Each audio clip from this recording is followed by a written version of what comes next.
The average GP in South Africa, unfortunately, has not been well trained in dealing with general practice psychiatry. They are exposed in their training at mental health care hospitals to patients, and they are often very seriously ill, and very often patients who do not recover or are chronic patients, and they see psychiatry then as sort of mostly chronic.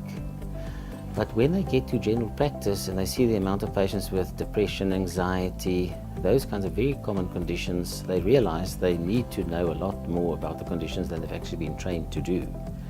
And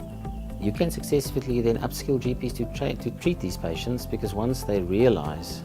how the plan should work, what medicines to give, how to follow patients up, how to measure that they've recovered or much better, and what to do next, up dosages or change medicines, then they feel very equipped to do that, and they very successfully treat these patients in a very large proportion of cases.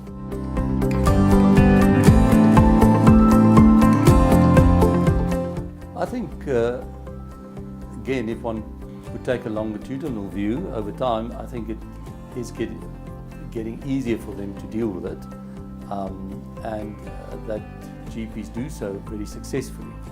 I think it's also how it's structured, because there are also lots of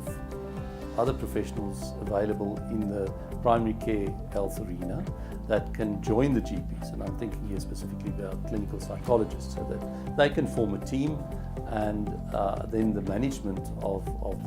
the patients with mental health problems actually become easier and can be treated a lot more successfully